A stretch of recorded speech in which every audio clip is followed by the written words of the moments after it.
Oa vipi wewe? Shoo ndugu wangu, mambo yanaendaje? Mbona kama hivyo kinyonge vipi? Hamna ndugu wangu, kaa kwenye kiti hapa. Hamna wewe tulia. Tulia basi. Unajua Kijoka, natoka kule, yaani nakuona hivi kama uko sawa. Umeelewa? Afu wewe mwanangu wa faida na kujua fresh. Hebu niambie nini kinakuchanganya? Kweli ndugu wangu. Yaani ni kweli kabisa, yani sahihi. Yaani kama hivyo ulivyoniona maana yake ndio hivyo. Kama ndugu wangu mimi hapa unavyoniona na matatizo. Na matatizo kuhusiana na shemeji yako. Yaani shemeji yako amekuwa mtu wa kutoa lawama, amekuwa mtu wa kulalamika kuhusiana na swala la mtoto. Hivi ninavyokuambia tukia leo tuna siku kama ya 4 tunafanya kazi ya kugombana. Ndani mu amani hakuna. Ndani mu fujo tupu. Muda mwingine shemeji yako inafikia tu akianza kuongea hapa mpaka majirani huko wote wanapata taarifa. Akianza kubatuka ndani mpaka hapa, yani nafikia muda mimi sina amani. Tatizo mtoto, mke wangu najaribu kumsihi kwamba mke wangu wewe inatakiwa muda mwingine uwe unamvumilia kwa sababu ni uvumilivu unachotakiwa hapa. Swala la mtoto sio mtuaji mimi, shemeji yako haelewi yani. Unapokuta mimi sina raha. Unajua Kijoka, nikwambie kitu. Hiyo kweli tatizo. Lakini sometime moja unatakiwa na wewe mwenyewe sasa uwe na maneno matamu. Alafu ukionyesha kabisa ile unyonge muda wote unyonge, yani shemeji anatoka ndani akija na kukuta mnyonge. Yani anaona kabisa hata shemeji kwamba wewe kuna kitu unamficha ujue. Ushaelewa? Sasa hivyo vitu visiwepo. Yani wakati wote baki, sijui nini mimi, sijui mtoto, sijui nini yani unaona unampa ile maneno matamu, subiri bwana mtoto atapatikana, wala usiwe na jaziba, umeelewa? Ukiangalia kabisa ile tatizo wewe mwenyewe unajua. Shemeji haekti wala haigizi ujue. Wewe mwenyewe unaelewa kila kitu. Sasa wakati mwingine unatakiwa uwe na please. Ukiwa hivyo babu, ukiwa hivyo mzee mwenzangu, yani unaharibu. Yani unatakiwa uwe mnyonge. Yani mnyonge anyongee sio wewe. Alafu wewe sasa yeye kama ananyongea wewe ndio ile unamshusha. Si unajua ile? Sema nini? Mimi nimetoka zangu huko. Nimekuja hapa nikategemea labda takutangalau kimsosi. Kwa hiyo nakuja nako mambo haeleweki. Umeona bwana? Sasa mimi ngoja nitoke niende zangu hapo juu hapo nikaangalie mazingira mapande ya miogo hapo ya kukanga nishtue tumbo.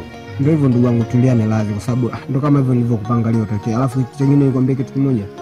Jeff ndugu wangu, ni katika watu ambao mimi naweza ngasema katika maisha yangu sitawasahau, ambao yani wananipa siku zote maneno mazuri na maneno ambayo ya kumtia nguvu. Maana yake wewe ndugu wangu unanipa maneno ambayo mazuri sana. Sema nini? Poa basi mimi naenda zangu hapo kati au sio bwana? Fresh nini tutaongea baadaye au sio? Fresh ndugu wangu, hamna shida. Poa. Wewe zingatia au sio?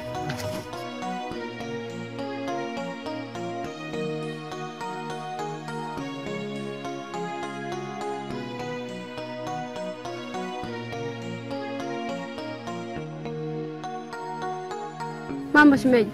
Safi kwema? Kwema sijui. Wewe naona unatoka sokoni. Natoka sokoni na naelekea nyumbani. Sasa mimi natokea nyumbani kwako. Kwa bahati mbaya sijakuona. Namshukuru Mungu kukuona hapa njiani. Lakini sumuni la kuja kwako. Mimi Kijoka kaniletea malalamiko. Au Kijoka kwamba analalamika. Shemeji yangu umekuwa msumbufu sana. Yaani kiasi kwamba Kijoka anashindwa kuwa na raha, anakosa raha kabisa. Hivi tatizo ni nini shemeji yangu? Shemeji, Kijoka mimi nishazungumza naye sana tu. Nikimwambia hospitali hataki. Kwa waganga hataki.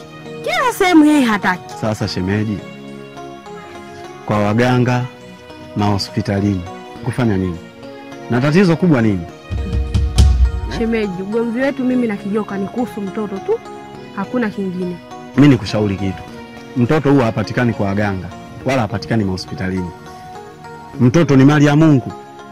Mungu ndo anayejua kesho yako na anayejua leo yako pia. Vitu hivi ni vya kutulia, kukaa kudiskasi, mkakaa wenyewe ndani, mkajadili jinsi gani mtapata mtoto. Umeelewa? Lakini ukianza kwa waganga, sijui ukianza sukema hospitali, mara mnalalamika, mnagombana ndani, mnakuwa mimi naona kabisa kwamba haitakuwa inaleta mantiki bwana.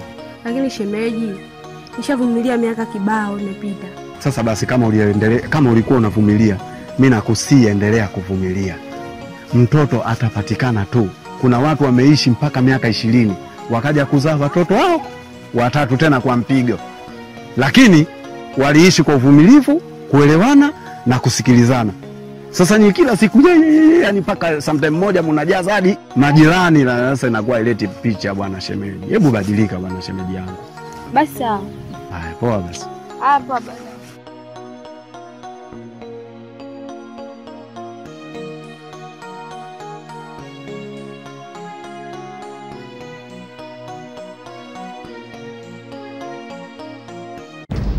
Bwana niache. Hapana mke wangu, unajua sio maisha huko. Hapana nini? Nimeshachoka. Mke wangu, nisikilize mke wangu. Nisikize. Sitaki. Unaona kama unapata faida mke wangu. Tungeenda kuzungumzia ndani mke wangu. Sio kuja kuzungumzia hapa kila mtu anatuona sisi aibu yetu. Mimi ndio nataka atuone. Na watu wote wajue kama mimi na yeye tuna ugomvi. Mimi nishakuchoka bwana. Naomba tafadhali msitende ndani tukazungumze, sio kuja kuzungumzia hapa mke wangu Feti. Twende ndani nini? Mwezi uliopita tumezungumza kuhusu mtoto. Mimi nishachoka. Na siishi hapa kwa sababu ya majirani. Na sijije hapa kujaza choo. Upo? Nini? Ndio nini sasa kitu gani? Angalia watu wote sasa wanatusikiliza sisi mke wangu. Hivyo unajua mimi nimekuja kujaza choo hapa? Sasa basi nitajua mimi na akifanya nini. Mke wangu unataka kufanya nini sasa mke wangu?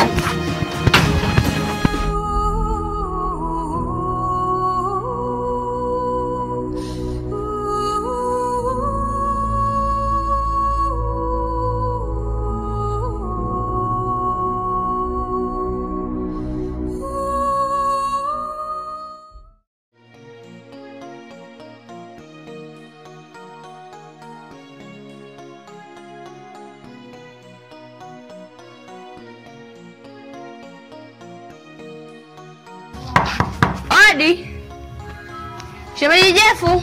Oi. Nani wewe tena? Mimi hapa Feti. Oh, shemlake. Vipi? Waambie. Vipi? Kwema. Kwema sio. Safi. Sheme na mazungumzo naye samani ndio. Subiri basi nitoe.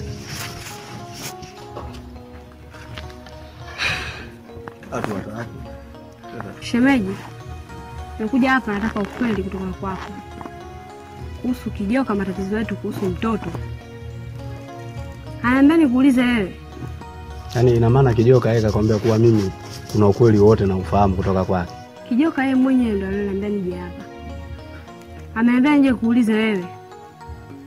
Kwa hiyo yaani wewe unajua matatizo ya Kijoka? Hivi kama nitakwambia ukweli, kuna kitu gani utafanya? Hamna. Shemeji, kwa vile umetaka kujua ukweli, na mimi sina budi, bora nikueleze tu ukweli. Ni kweli Kijoka ana uwezo tu wa kushiriki tendo, lakini hana uwezo wa kuzalisha.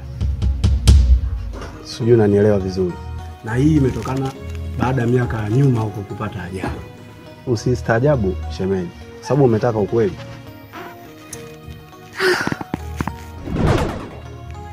Sasa kwa nini alinipotezea muda wangu bure? Kwa nini alinipotezea muda wangu sasa? Kumbe shemeji siku zote nakuja kulalamika, kumbe unajua ukweli. Mimi nimeamua kukuambia kwa sababu yeye mwenyewe kakwambia kuwa mimi nikwambie. Lakini zaidi ya hapo hakuna cha kunilalamikia mimi. Sasa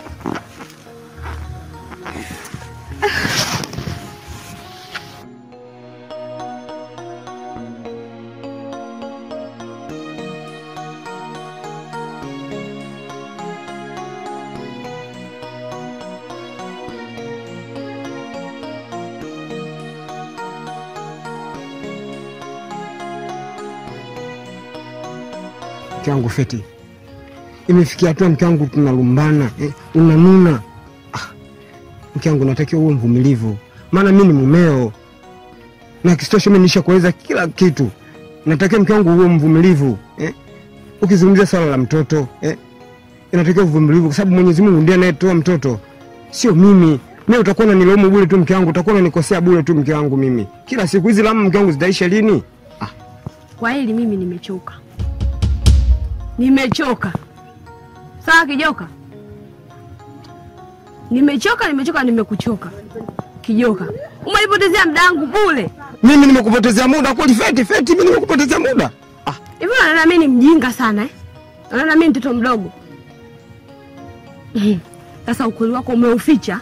Tena nimeupata kiurahisi sana kwa ndugu yako mwenyewe. Kijoka. Kumbe ni mlemavu. Mimi mlemavu? Unajishangaisha ujui? Kijoka, kumbe ni tasa. Uzai. Una uwezo wa kumzalisha mtu. Maneno hana ukweli mke wangu, hana ukweli. Hana ukweli nini? Na kwa nini usiniambie wewe mwenyewe mpaka nije kupata kwa Jeff? Maneno hana ukweli kabisa Feti. Kwa hili mimi nitashindwa. Nitashindwa kuvumilia Kijoka. Utanisamehe kwa kweli. Hapana, usifanye hivyo. Usifanye hivyo. Usifanye hivyo nini? Feti, tutaonana baadaye.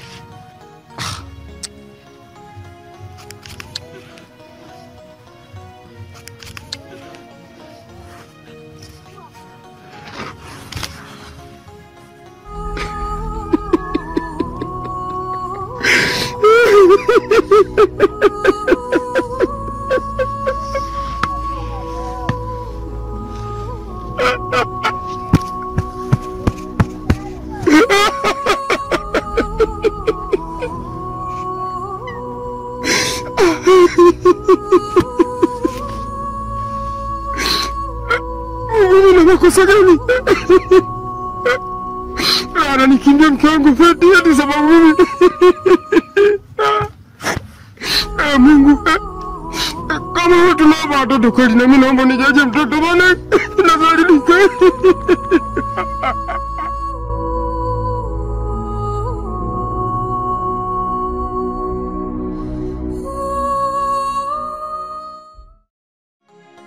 Odi. Karibu.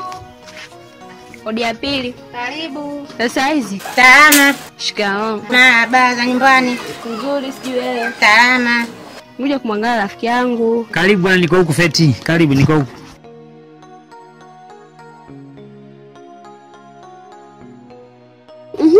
Vipi? Safi, niambie. Poa. Mimi nimekuja hapa mwanzo na shida. Eleza shida ile.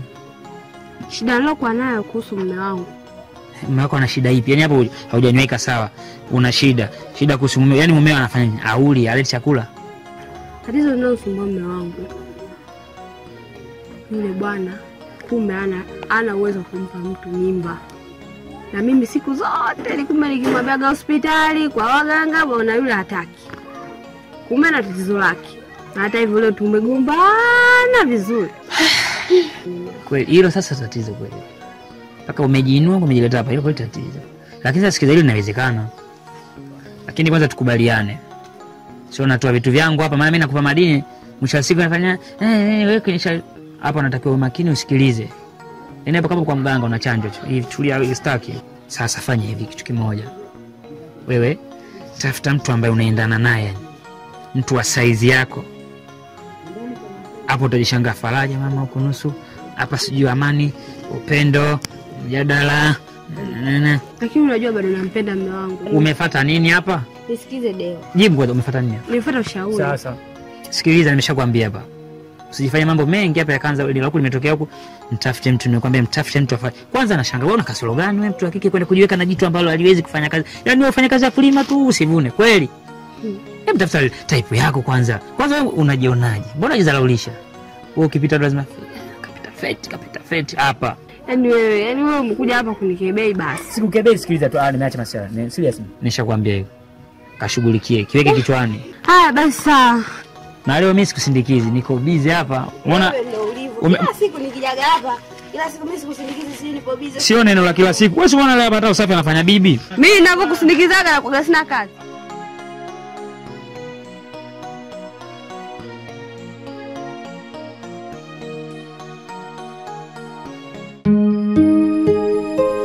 Shemeji. Kiukweli. Usinifikirie vibaya shemeji. Mimi nakusikia. Kusema ukweli shemeji. Ndimbora nikiwa na wewe. Maana Kijoka mimi naona ananipotezea muda wangu bure tu. Yaani wewe labda ndio utakuwa mwanaume wa maisha yangu.